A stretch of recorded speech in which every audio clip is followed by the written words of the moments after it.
Bagram से चीन की जो न्यूक्लियर साइट्स वो सिर्फ 1 घंटा की मार है वहां से। डॉक्टर आफिया सिद्दीकी उनको भी बागराम में ही रखा गया जहां उनको टॉर्चर किया गया। वो बागराम के ऊपर दोबारा से जो है ना बाकायदा हमला करे और उसको हम्म, अपने कब्जे में ले ले। जितनी पॉलिसियां हैं अब तक हम्म, जो ट्रंप साहब के आने के बाद से वजह की हैं वो तल अवीव में बन रही है कि हम अपने जो मिसाइल हैं उनको हम्म, सऊदी अरब पे नस्ब करते हैं कि इजराइल जो है वो सिर्फ 6 मिनट के फासले पे हम दूर होगा, क्योंकि बागराम के ऊपर अमेरिका के होने का मतलब ये होगा कि चीन को हम्म, भी खतरा होगा, ईरान को भी हम्म, खतरा होगा, रूस को हम्म। भी खतरा होगा। अस्सलाम वालेकुम नाज़रीन, मोहम्मद कज़ाफ़ी को फिर हाजिर है नए दौर के प्लेटफॉर्म से। नाज़रीन, आज हमारे बड़े ही प्यारे गेस्ट एसएम हाली साहब हमारे साथ मौजूद हैं। अस्सलाम वालेकुम हाली साहब, क्या हाल है आपके? जी वालेकुम सलाम। सर, बहुत शुक्रिया नया दौर को टाइम देने के लिए। सर, हमारे पड़ोस में अमेरिका पहले भी रह चुका है, लेकिन अब वो शायद दोबारा आने की कोशिश कर रहा है, जिस तरह बागराम एयरबेस के हवाले से डोनाल्ड ट्रंप ने स्टेटमेंट दी। क्यों डोनाल्ड ट्रंप अब दोबारा अमेरिका आना चाहता है हमारे पड़ोस अफगानिस्तान में, और क्यों बागराम एयरबेस इतनी ज़रूरी है उनके लिए? देखिए, दो तीन बातें हैं इसमें देखने की। सबसे पहले तो ये है कि ट्रम्प साहब जो हैं उनको अंदाज़ा नहीं था कि सऊदी अरेबिया और पाकिस्तान जो हैं वो strategic mutual defence agreement sign कर लेंगे। उससे वो बौखला गए। दूसरे ये कि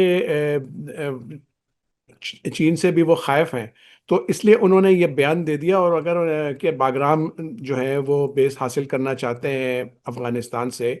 और इसमें देखें कि उन्होंने साथ साथ दूसरी बात भी कह दी कि बागराम से चीन की जो जौहरी साइट्स हैं, न्यूक्लियर साइट्स, वो सिर्फ 1 घंटा की मार है वहाँ से, जो कि शिनजियांग में उनके हिसाब के मुताबिक मौजूद है। तो ये दोनों बड़े ख़तरनाक डेवलपमेंट्स हैं। तो इसलिए हम्म, पाकिस्तान जो है वो इसको बहुत गौर से देख रहा है, और पाकिस्तान जो है वो तैयारी भी कर रहा है कि इसका जवाब क्या दिया जाए। अच्छा, पहली बात तो ये है कि देखिए, सबसे पहले जो है बागराम बेस जो है ये अलकायदा और दाइश और तहरीक तालिबान पाकिस्तान के खिलाफ जो एक्शंस लिए गए थे वो बागराम से लिए गए थे। आपको याद होगा कि आफिया सिद्दीकी जो है, डॉक्टर आफिया सिद्दीकी, उनको भी बागराम में ही रखा गया जहां उनको टॉर्चर किया गया। और उनके अलावा और भी बहुत से जो है लोग वहां पे कैदी रखे गए जिनको कि टॉर्चर किया जाता रहा। अच्छा, अब बात यह है कि वहाँ से बैठ कर के अमेरिका को ये भी पॉसिबिलिटी है कि वो रूस की जो मूवमेंट्स हैं और चाइना की जो ख़ास तौर पे बेल्ट एंड रोड इंफ्रास्ट्रक्चर की डेवलपमेंट्स है उनके ऊपर भी वो नज़र रख सकेगा। अब आते हैं इस तरफ कि तालिबान का क्या रिएक्शन है। तालिबान हम्म, ने तो साफ साफ कह दिया है कि हम अपने जो है सरजमीन के अपने खत्ते का 1 मीटर भी जो है वो अमरीकियों को नहीं देंगे। लेकिन इसका ये हम्म, मतलब नहीं कि ट्रम्प साहब जो है वो पीछे हट जाएंगे। ये भी हो सकता है कि वो बागराम के ऊपर दोबारा से जो है ना बाकायदा हमला करे और उसको हम्म। अपने कब्जे में ले ले। लेकिन इसके बड़े खतरनाक नताइज होंगे। तो इसलिए अभी हमें बहुत इसको गौर से देखना है। अब इस बारे में आप आगे कोई सवाल करेंगे तो फिर मैं बिल्कुल, जवाब दूँ। बिल्कुल, बिल्कुल, हाली साहब, बिल्कुल। जिस तरह आपने बताया, और वैसे भी ट्रंप ने भी ये अपनी स्टेटमेंट में कहा कि यहाँ से जो न्यूक्लियर चाइना के एसर्स हैं, वो यहाँ से बहुत करीब हैं। तो क्या आप समझते हैं कि क्या डोनाल्ड ट्रंप या अमेरिका चाइना पर भी हमला करने का सोच रहा है, या उन पर भी कोई ना कोई वो इस साइड पे भी कोई जंग शुरू करना चाहता है, या कोई इस तरह के मामलात हैं? देखिए, बात यह है कि डोनाल्ड ट्रंप साहब कोई स्टेबल पर्सनालिटी नहीं है। ना ही हुँ, हुँ। उनकी जो है पॉलिसी जो है, कोई फॉरेन पॉलिसी जो है वो वाइट हाउस में जो है वो वज़ा की जा रही है। जितनी पॉलिसियां हैं अब तक हुँ, जो ट्रंप साहब के आने के बाद से वज़ा की गई हैं वो तल अवीव में बन रही है।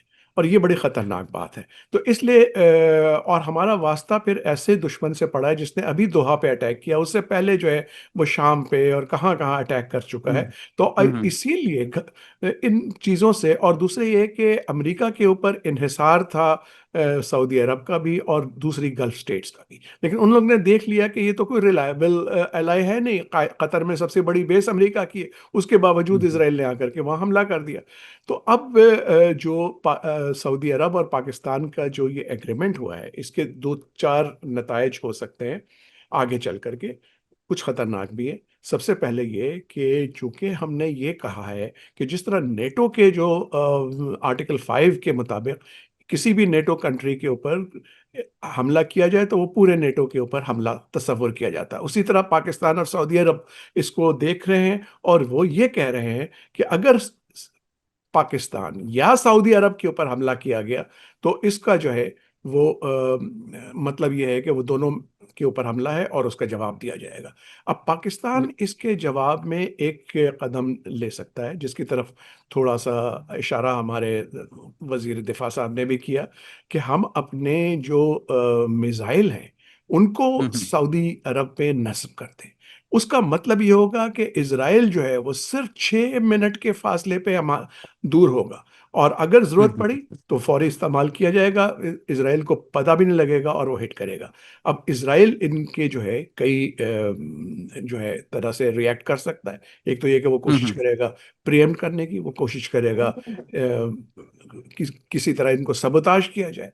लेकिन पाकिस्तान जो है वो इन गीदड़ भभकियों से और इन चीज़ों से नहीं डरता है और वो हर कुछ करेगा जिसका उसने हम्म वादा किया है या जिसका वो अहल है।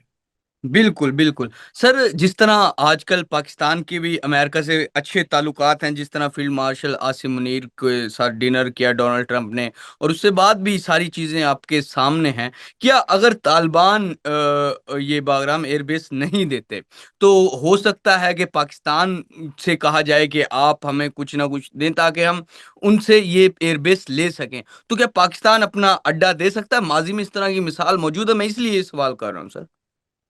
मेरा जहाँ तक अंदाज़ा है कि पाकिस्तान ऐसी गलती नहीं करेगा और इसी बाबत पाकिस्तान और अमेरिका के दरमियान जो इस वक्त बेहतरीन ताल्लुकात दोबारा से बन गए हैं वो हुँ, थोड़े से हुँ। गड़बड़ भी हो सकते हैं, पाकिस्तान के ऊपर कुछ सैंक्शंस भी आ सकते हैं। लेकिन पाकिस्तान ऐसी गलती नहीं करेगा कि अमेरिका की मदद करे कि वो आके खुद बागराम के, क्योंकि बागराम के ऊपर अमेरिका के होने का मतलब ये होगा कि चीन को हुँ, भी खतरा होगा, ईरान को हुँ, भी हुँ, खतरा होगा, रूस को हुँ, भी खतरा होगा। तो हुँ, हुँ, पाकिस्तान जो इतना गहरा दोस्त है चीन का, हुँ, वो नहीं चाहेगा कि कोई इस किस्म की बातें हों। उसके बजाय पाकिस्तान के पास एक बड़ा अच्छा मौका है कि वो एक जो है West Asian non nuclear zone जो है वो हुँ, करार हुँ, देने बनाने की तश्कील देने की कोशिश करे। अब ये जो है ये कोई छोटी मोटी बात नहीं है, इसकी वजह से पाकिस्तान जो है वो नॉन प्रोलिफरेशन ट्रीटी जो है उन 3 मुल्क हैं ऐसे एटमी हथियार हुँ, वाले जिन्होंने इस पे दस्तखत नहीं किए, इजराइल, हुँ, भारत और पाकिस्तान। तो इसलिए पाकिस्तान जो है ये कदम उठा सकता है, लेकिन पाकिस्तान ये कहेगा कि ये न्यूक्लियर फ्री क्रेसेंट अगर हम बनाते हैं तो इससे हुँ, पूरा हुँ, अरेबियन पेनिनसुला, ईरान, हुँ, इजराइल, हुँ, पाकिस्तान सब इसके जो है छतरी के नीचे आ जाएंगे। तो उससे पाकिस्तान के जो है साख भी बढ़ेगी, इकोनॉमिक स्टेबिलिटी भी आ सकती है और डिप्लोमेटिक लेवरेज भी आ सकता है। और इसमें हम बिल न्यूट्रल मीडिएटर भी रख सकते हैं, मसलन तुर्की और ओमान को कहा जा सकता है कि आप जो है वो इसकी गारंटी दें। तो मेरा ख्याल है कि ये एक अहम कदम होगा। बिल्कुल। जिस तरह हाली साहब डोनाल्ड ट्रंप कह रहे हैं कि जो बागराम एयरबेस है वो हमें दें। तो अगर तालिबान नहीं देते, जिस तरह तालिबान का अभी तक हमें मौक़िफ़ नज़र आता है कि हम ये एयरबेस नहीं देंगे, अमेरिका को 1 इंच भी नहीं देंगे। इस पर आपने भी ये कहा है कि हो सकता है कि फिर अमेरिका डोनाल्ड ट्रंप हमला कर फिर लेने की कोशिश करें। तो अगर ऐसा अमेरिका करता है, तो क्या पाकिस्तान अफ़गानिस्तान का साथ देगा?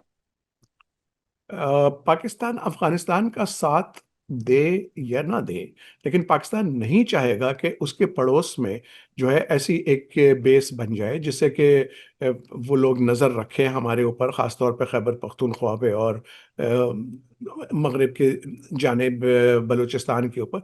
तो ये कोई हमारे लिए अच्छी बात नहीं होगी। तो इसलिए पाकिस्तान उसूलन जो है वो फिजिकली अफगानिस्तान का साथ नहीं देगा, लेकिन इसको रेजिस्ट जरूर करेगा और ऐसी कोशिश करेगा कि अमेरिका दोबारा ना आए। वैसे तो कोशिश की जाएगी कि अमेरिका जो है इस बारे में सोचे, क्योंकि पहले जब वो आया था तो 20 साल तक वो उलझा रहा और बिल आखिर काफी जो है वहां से, जिसको कहते हैं बहुत बेआबरू होकर तेरे कूचे से हम निकले, तो वो होगा।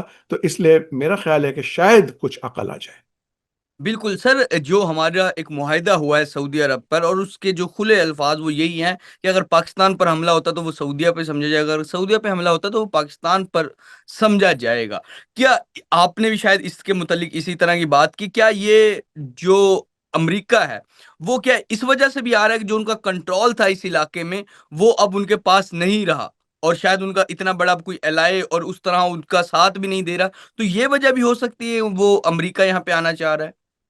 देखिए, ये तो मैंने शुरू ही में आपसे कहा ना कि अमेरिका जो है वो बौखला गया, वो इस चीज़ के लिए हुँ। तैयार ही नहीं था। हुँ, उसको हुँ। अंदाज़ा नहीं था कि सऊदी अरब जो है वो पाकिस्तान के साथ इस किस्म का मुआहदा कर लेगा, क्योंकि वो पाकिस्तान को भी अपना हलीफ समझता है और सऊदी अरब को भी तो बहुत बड़ा हलीफ समझता है। लेकिन ये दोनों आपस में मिल गए और वो कहते हुँ, हैं कि हमें अमेरिका की ज़रूरत नहीं, हम एक दूसरे के ऊपर इन्हिसार करेंगे। और मज़े की बात ये है कि इस जो है जो एक कहना चाहिए एक SMDA यानी कि स्ट्रैटेजिक म्यूचुअल डिफेंस एग्रीमेंट जो बन गया है, उसमें दूसरे ममालिक भी जो है बहुत गौर से इसका जायजा ले रहे हैं। और हो सकता है कि वो इसमें शामिल हो जाए, जिनमें तुर्की भी शामिल है, जिसमें कतर भी शामिल है, जिसमें UAE भी शामिल है, और जिसको कि इजिप्ट और इंडोनेशिया, उनको भी शामिल किया जा सकता है। तो इससे ये एक बहुत बड़ा मुआहदा बन जाएगा, एक ऐसा ब्लॉक बन जाएगा जिससे कि अमेरिका और इसराइल दोनों जो हैं वो उनको तशद्दुद सॉरी उनको तकलीफ होगी। बिल्कुल सर, ये जो मुआहिदा है इसमें पाकिस्तान, जिस तरह आपने सारी चीजें बता दी हैं, लेकिन इस मुआहिदे का जो सऊदी अरब को, वो अमेरिका तो ऑलरेडी एलाय था अमेरिका का सऊदी अरब, तो उसे किससे इतना ज्यादा खतरा था कि उसने ये पाकिस्तान के साथ मुआहिदा किया है? क्या इसराइल के साथ का मुआहिदा था, वो डर है, उन्हें खौफ है, किस वजह से, क्या वजह बनी? नहीं, देखो, गद्दाफी ये तो नविश्ते दीवार है कि कतर जो है वो अमेरिका का सबसे बड़ा बेस है उस इलाके में। सबसे बड़े ज्यादा जो है अमेरिकी फौजी 30,000 से ज्यादा वहां पे है। फौजी अड्डा है, हवाई जहाज है, सब कुछ है, एयर डिफेंस सिस्टम्स है। उसके बावजूद अगर इसराइल हमला करके कतर में बाकायदा जो है हमास के लोगों को टारगेट कर सकता है, तो फिर सऊदी अरब को भी ज़ाहिर है तशवीश तो है कि भाई हम भी तो एलाई है, जैसा आप कह रहे हैं कि वो हलीफ है इतना बड़ा अमेरिका हम्म, का। हम्म, लेकिन अमेरिका जो है वो कतर की मदद को तो नहीं है, उसने कह दिया हमें तो पता नहीं चला, इन्होंने रातों रात में चुपके से जो है वो हमला कर दिया। तो इसलिए वो उसको अब एक काबिले एतबार जो है हलीफ चाहिए हम्म, था सऊदी अरब को। और हम गुज़श्ता 75 साल से सऊदी अरब का साथ देते आ रहे हैं। उनके फौजों को हमने हम्म, ट्रेनिंग दी है, उनके पायलटों को हमने ट्रेनिंग दी है, उनकी जो है बहरिया को हमने ट्रेनिंग दी है। तो हमसे बढ़ करके कौन एलाई हो सकता है? तो इसलिए बिल्कुल। उन्होंने बहुत खुशी खुशी हमारे साथ ये मुआहदा तय कर लिया है, ताकि अमेरिका के ऊपर उनका इन्हिसार ना हो। पाकिस्तान जैसे काबिल एतमाद जो है हलीफ के साथ वो जाने को तैयार है। बिल्कुल सर, अब क्या, अब मुआहिदा हो गया, इस मुआहिदे को आप कैसे देखते हैं? क्या पाकिस्तान की फौजें सऊदी अरब में जाएंगी, या हम उनको टेक्नोलॉजी प्रोवाइड करेंगे? किस तरह हम उनके साथ देंगे इसमें, और या वो हमारा किस तरह साथ देंगे इस मुआहिदे के बाद?